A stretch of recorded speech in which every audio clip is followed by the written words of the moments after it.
ठीक।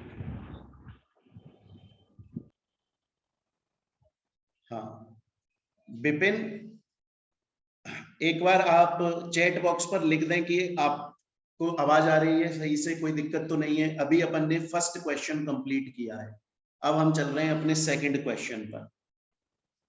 ठीक है, अगर विपिन आपको कोई भी डाउट हो तो आप चैट बॉक्स पर लिखकर अपने जो भी डाउट हैं वो ऑन द स्पॉट सॉल्व कर सकते हैं, कोई दिक्कत नहीं। अब देखिए, अब हम चल रहे हैं अपने सेकंड वाले क्वेश्चन के ऊपर। सेकंड क्वेश्चन बोल रहा है, inquiry into the company to find out the truth belongs to which of the following concept. हम लोगों ने पढ़ा है कि एक ऐसी सिचुएशन होती है जहां पर सेंट्रल गवर्नमेंट को या आरओसी को या किसी भी लीगल अथॉरिटी को यह डाउट हो जाता है कि यार जो फ्रॉड हुआ है ना वो कंपनी ने नहीं किया, कंपनी के मेंबर्स या डायरेक्टर्स ने फ्रॉड किया है। पेनल्टी कंपनी के ऊपर नहीं लगनी चाहिए, पेनल्टी कंपनी के डायरेक्टर्स या मेंबर्स के ऊपर लगनी चाहिए। क्वेश्चन बोल रहा है कि आखिर ऐसी इंक्वायरी करी जा रही है अगर किसी लीगल अथॉरिटी के थ्रू, तो वो कौन सी सिचुएशन होती है, वो कौन सी सर्कमस्टेंस होती है।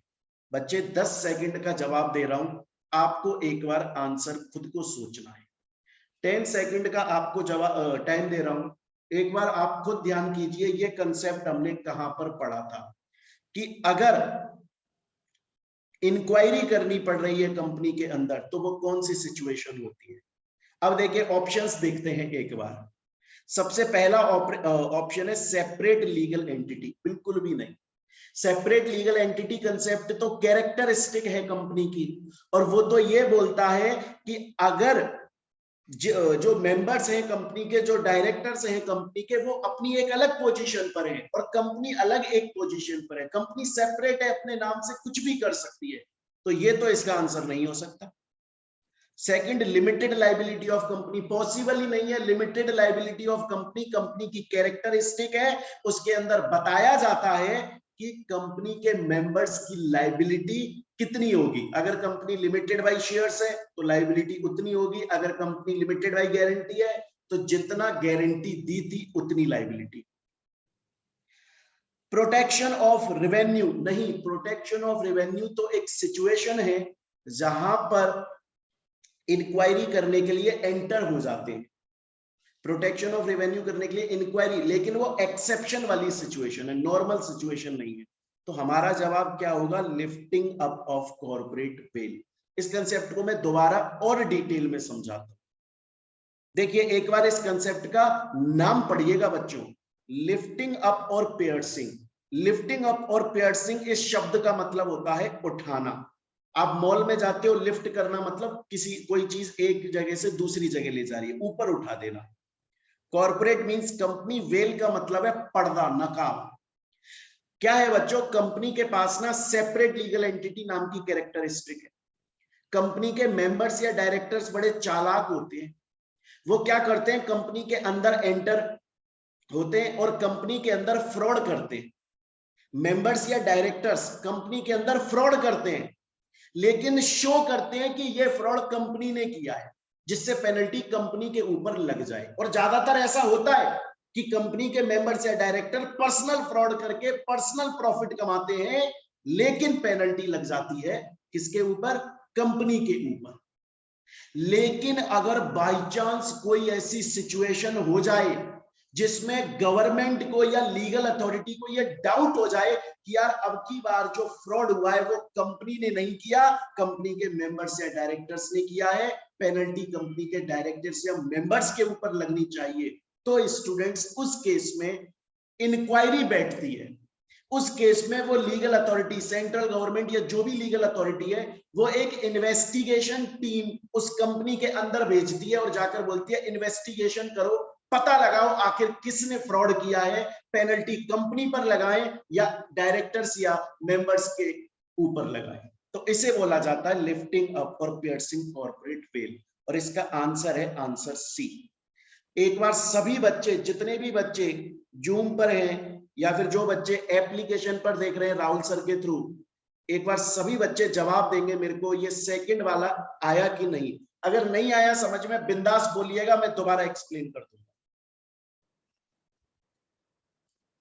शिप्रा, विपिन, बेटा एक बार बताओ समझ में आया, मैं आगे कंटिन्यू करूं? सेकंड क्वेश्चन क्लियर है आपको?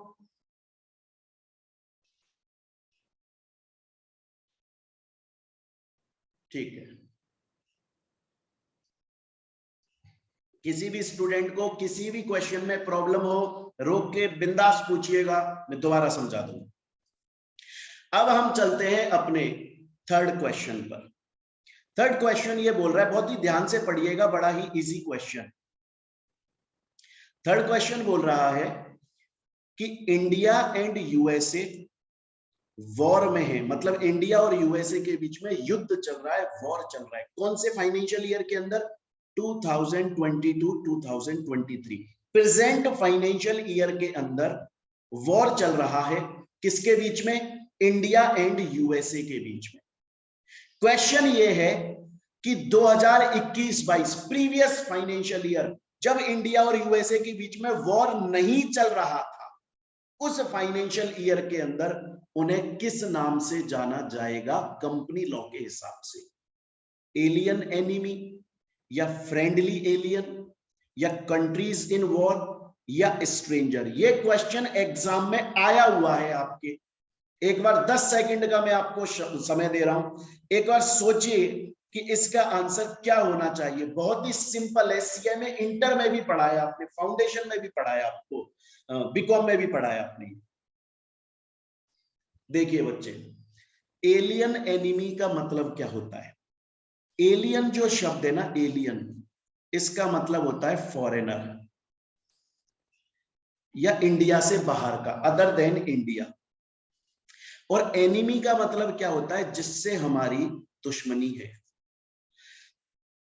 अगर दो या उससे ज्यादा कंट्रीज वॉर में हैं, उनके बीच में अभी प्रेजेंट में युद्ध छिड़ा हुआ है, तो उन्हें एनिमी बोला जाता है, एलियन एनिमी।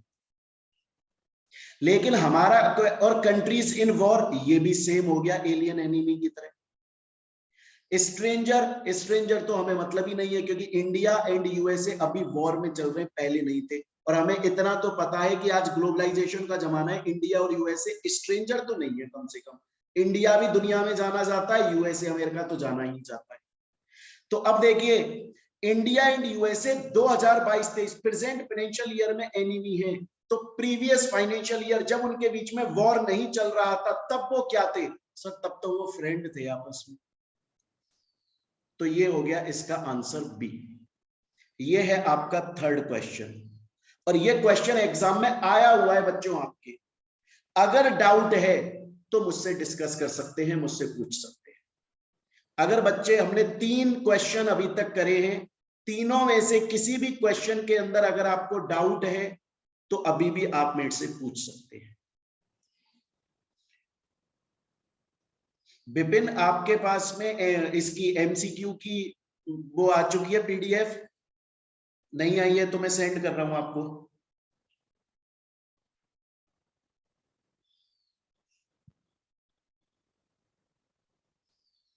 एक मिनट।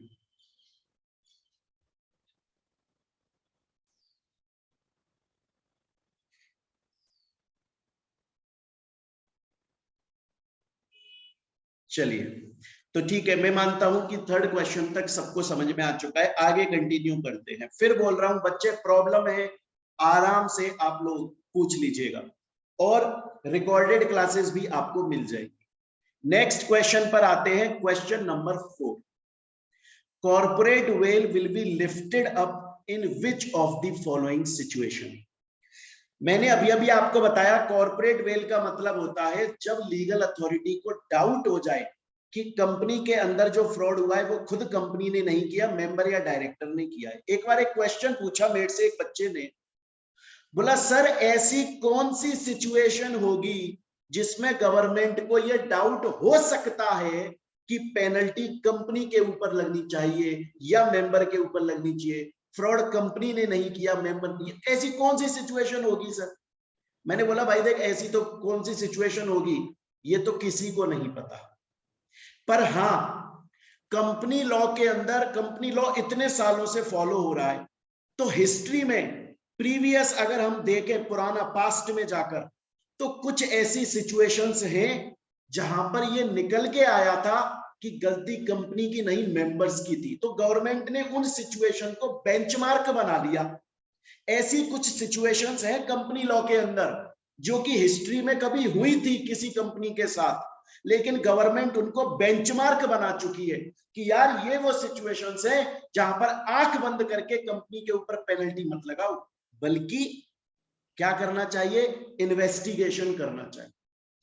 तो आपसे वही पूछा जा रहा है कि नीचे जो ऑप्शंस दिए हुए उनमें से कौन सी सिचुएशन ऐसी है जिसमें कॉर्पोरेट वेल को लिफ्ट अप किया जाता है। 4 ऑप्शंस आपको दिए हुए हैं बच्चों, 10 सेकंड का टाइम है, दिमाग में, माइंड में एक बार आंसर सोचिए इन चारों ऑप्शंस को देखकर, फिर मैं आगे एक्सप्लेन करूंगा। 10 सेकंड का टाइम है, और अगर डाउट है, क्वेश्चन भी समझ में नहीं आए तो भी पूछ लीजिएगा बच्चों।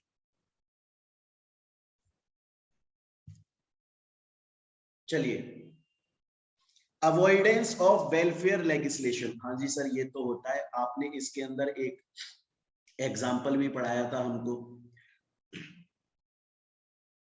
ली वर्सेस ली एयर फार्मिंग लिमिटेड, इस वाले केस लॉ को समझाया था सर आपने।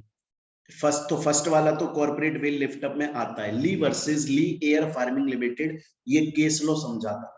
मैं जल्दी से एक बार इस केस लॉ को समझा देता हूं बच्चों। ली नाम का, और ये सेपरेट लीगल एंटिटी से रिलेट करता है, ली नाम का एक आदमी था, उसकी खुद की कंपनी थी। वो कंपनी क्या करती थी, वो कंपनी फर्टिलाइजर, खाद बनाती थी जो खेतों में, फील्ड में डाला जाता है।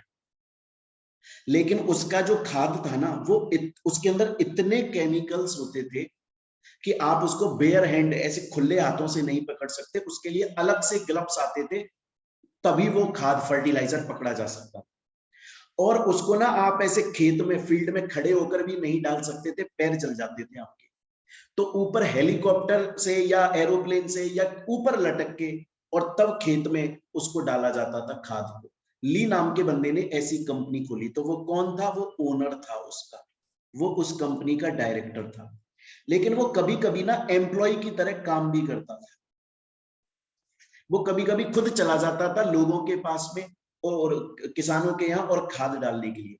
तो एक बार वो एम्प्लॉय की तरह काम कर रहा था, एरो उसमें हेलीकॉप्टर में बैठ के, और किसान के खेत में खाद डाल रहा था, हेलीकॉप्टर क्रैश हो गया, उसकी डेथ हो गई। तो उसकी जो विडो थी, वाइफ ली, ये ली मतलब उसकी वाइफ, वो कंपनी के पास में गई और जाकर बोली कि वर्कमैन कंपनसेशन एक्ट के हिसाब से मेरे पति जो कि कंपनी के वर्कर थे, वो काम करते हुए उनकी डेथ हो गई, मुझे कंपनसेशन मिलना चाहिए। तो कंपनी ने ये बोलकर मना कर दिया उनको कंपनसेशन देने से कि साहब, वर्कमैन कंपनसेशन एक्ट तो वर्कर को कंपनसेशन देने की बोलता है, ली जो आपके हस्बैंड थे वो तो ओनर थे, कंपनी के डायरेक्टर थे, उनको कौन कंपनसेशन देगा, वो वर्कर नहीं थे। तो ये जो उसकी वाइफ थी ना ली, उसने कंपनी के ऊपर केस कर दिया, और कोर्ट ने बोला, कोर्ट ने इन्वेस्टिगेशन किया, क्योंकि पता चला कि कंपनी ने कंपनसेशन देने से तो मना कर दिया विडो को, उसकी वाइफ को, लेकिन कंपनी के मेंबर डायरेक्टर ने पीछे से कंपनसेशन निकाल लिया और अकाउंट्स में लिख दिया कि हमने विडो को दे दिया, और निकाल के पर्सनल अपनी जेब में रख लिया। तो इसलिए इंक्वायरी कराई गई। तो ये इस सिचुएशन में तो इंक्वायरी होती है। तो पहला वाला तो चलो हमारा हो गया। दूसरा, to punish for contempt of court, हाँ जी, कोर्ट की बात नहीं मानोगे तो भी होती है, बिल्कुल सही। नॉट हैविंग कॉमन सील, इस वजह से थोड़ी ना, कॉमन सील नहीं है तो क्या 2 डायरेक्टर साइन कर देंगे, नहीं तो एक डायरेक्टर एक कंपनी साइन कर देगा।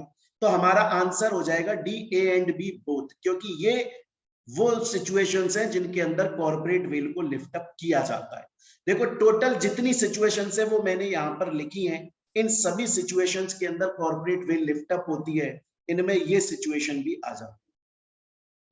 अगर अभी भी किसी भी बच्चे को डाउट है इस क्वेश्चन नंबर 4 में या इसके एक्सप्लेनेशन में, बिंदास पूछ लीजिए, कोई दिक्कत वाली बात नहीं है। जो बच्चे ऐप पर देख रहे हैं वो भी पूछ सकते हैं, और जो बच्चे अभी जूम क्लास पर देख रहे हैं वो भी पूछ सकते हैं। शिप्रा, विपिन, देव, बच्चे अगर किसी को भी कोई भी प्रॉब्लम है आप डिस्कस कर लो, पूछ लो।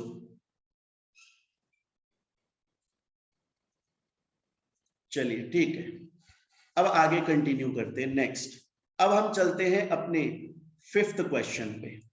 अब हम चलते हैं अपने फिफ्थ क्वेश्चन पे।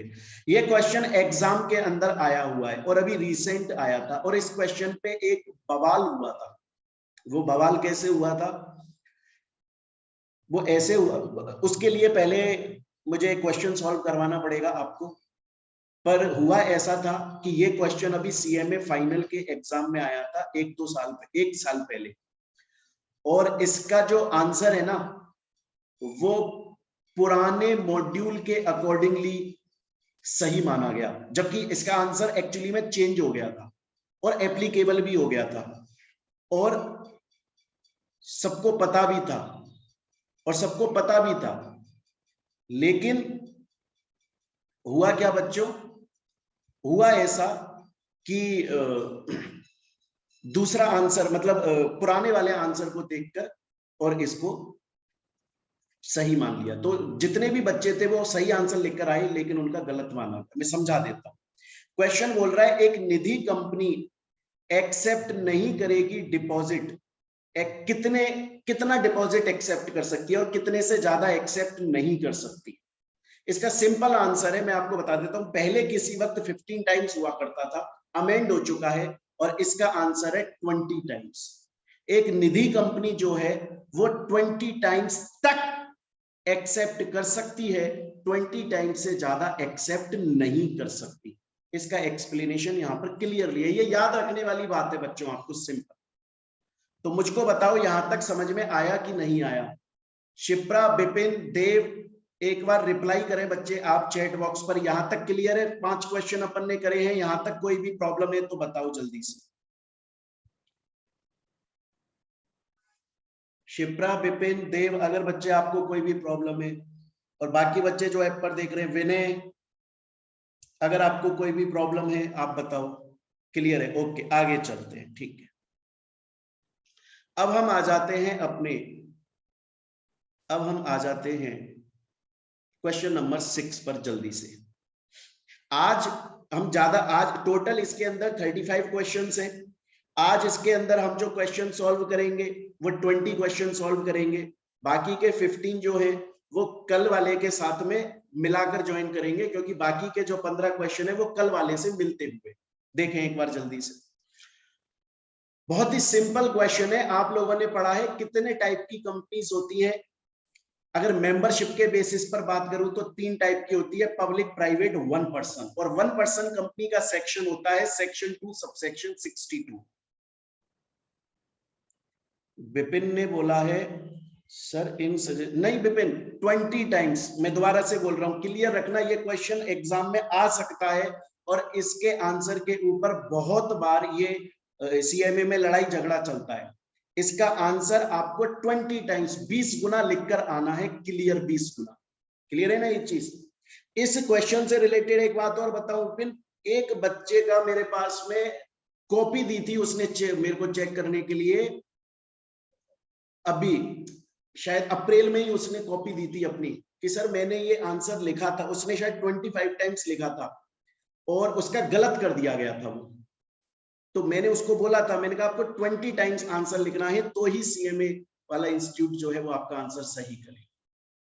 नेक्स्ट चलते हैं 6 पर। According to section 2 subsection 62 of the companies act 2013, 1 person company means a company which has only 1 person as a member। बिल्कुल सही बात है। A company formed under 1 person company may be either, कैसे हो सकती है? Company limited by shares, limited by guarantee, unlimited company. बहुत ही simple question है, हमने पढ़ा हुआ है। चाहे से प्राइवेट, चाहे से पब्लिक, चाहे से 1 पर्सन, कोई भी कंपनी हो, तीनों की तीनों कंपनीज लिमिटेड बाय शेयर्स भी हो सकती हैं, लिमिटेड बाय गारंटी भी हो सकती हैं, अनलिमिटेड भी हो सकती हैं, कोई प्रॉब्लम नहीं। क्लियर है ये चीज यहां तक? अगर इस 6th क्वेश्चन में कोई भी डाउट है तो बच्चों पूछ लो जल्दी से। अगर 6th क्वेश्चन के अंदर कोई भी डाउट है तो पूछ लो। चलिए आगे चलते हैं, नेक्स्ट आ जाते हैं अब अपन अपने क्वेश्चन नंबर 7 पर। बच्चा बीच में अगर थोड़ा सा मीटिंग में, क्योंकि नेट थोड़ा सा स्लो चल रहा है, अगर प्रॉब्लम हो जाती है तो कोई दिक्कत नहीं है, अपन रिजॉइन कर लेंगे उसको, है ना, कोई प्रॉब्लम नहीं। डोरमेंट कंपनी के बारे में क्वेश्चन है और ये क्वेश्चन एग्जाम में एक बार आया हुआ है। Dormant company is formed and registered under the act, under this act. क्यों? तो आपको ये पता होना चाहिए डोरमेंट कंपनी होती क्या है। और देखिए डोरमेंट कंपनी क्या होती है, इसके लिए मैं एक एग्जांपल देता हूं, आपको आंसर आ जाएगा। जैसे मेरी एक कंपनी है मोहित बंसल क्लासेस, और उसके अंदर मैं एजुकेशन सर्विस देता हूं, पढ़ाता हूं। अब बहुत सारी क्लासेस चल रही हैं, उसमें सीएमए, सीए, सीएस, 11, 12, बीकॉम, इन सब के बारे में पढ़ाया जा रहा है। तो पहले ही इस कंपनी के अंदर इतने सारे काम हो रहे हैं ना कि हमें पहली टेंशन है कि कितना ज्यादा काम है। अब क्या है, मैं बुक भी पब्लिश कर रहा हूं अपनी। मुझे लगा कि यार इस बुक के लिए तो मुझे कॉपीराइट लेना पड़ेगा, मैं कोई नया प्रोडक्ट बना रहा हूं उसके लिए मुझे पेटेंट लेना पड़ेगा। अब मेरे को बुक के लिए पेटेंट लेना पड़ेगा, कॉपीराइट लेना पड़ेगा, और मैं नहीं चाहता मेरी जो कंपनी चल रही है मोहित बंसल क्लासेस में उसी के नाम से पेटेंट लूं या कॉपीराइट लूं। तो मैंने क्या किया, मैंने ऐसा कर दिया कि मैं एक नई कंपनी ओपन कर ली, और उस कंपनी में मैं कोई काम नहीं करूंगा, वो कंपनी में मैं कुछ करूंगा ही नहीं, बस वो कंपनी एक तरह से डोरमेंट रहेगी, सोती रहेगी मेरे लिए। उस कंपनी के नाम पर मैं क्या करूंगा, जब जब मुझे जरूरत होगी कोई पेटेंट ले लूंगा, कोई कॉपीराइट ले लूंगा। या तो इसलिए वो डोरमेंट कंपनी बना दी, या फिर मैंने इसलिए बना दी कि यार मैं ना अभी सोच रहा हूं फ्यूचर में मैं कोई नया प्रोजेक्ट लेकर आने वाला हूं, फ्यूचर में मैं एक नया प्रोजेक्ट लेकर आऊंगा, लेकिन वो नया प्रोजेक्ट मैं अपनी मोहित बंसल क्लासेस कंपनी के नाम से नहीं चलाना चाहता, मैं किसी दूसरी कंपनी के नाम से चलाऊंगा। तो फ्यूचर में मुझे नई कंपनी बनानी पड़ेगी। मैंने क्या किया, एडवांस में एक कंपनी बना के रख ली, उसमें काम नहीं करूंगा, वो कंपनी सोएगी अभी आराम से, लेकिन फ्यूचर के लिए मैंने वो कंपनी आज ही बना ली। वो होता है बच्चे डोरमेंट कंपनी। क्वेश्चन पूछ रहा है डोरमेंट कंपनी इन तीन में से किसके लिए काम आ सकती है? क्या फ्यूचर प्रोजेक्ट के लिए? हाँ जी बना सकते हो बिल्कुल। क्या असेट होल्ड करने के लिए? पेटेंट, कॉपीराइट असेट ही होते हैं आपकी, और क्या होता है? और बाकी इंटेलेक्चुअल प्रॉपर्टी राइट्स, इनके लिए। डोरमेंट कंपनी वो कंपनी है जो आज इनकॉर्पोरेट हो चुकी है लेकिन आज काम नहीं कर रही, फ्यूचर प्रोजेक्ट में काम करेगी, या फिर तब काम करेगी जब हम आईपीआर लेंगे उसके नाम पे, पेटेंट या कॉपीराइट लेंगे। और ये बात यहाँ पे एक्सप्लेन करी हुई है बच्चे। अगर 7th क्वेश्चन में कोई भी प्रॉब्लम है तो आप मेरे से पूछ सकते हैं यहीं पर। बताएं एक बार जल्दी से।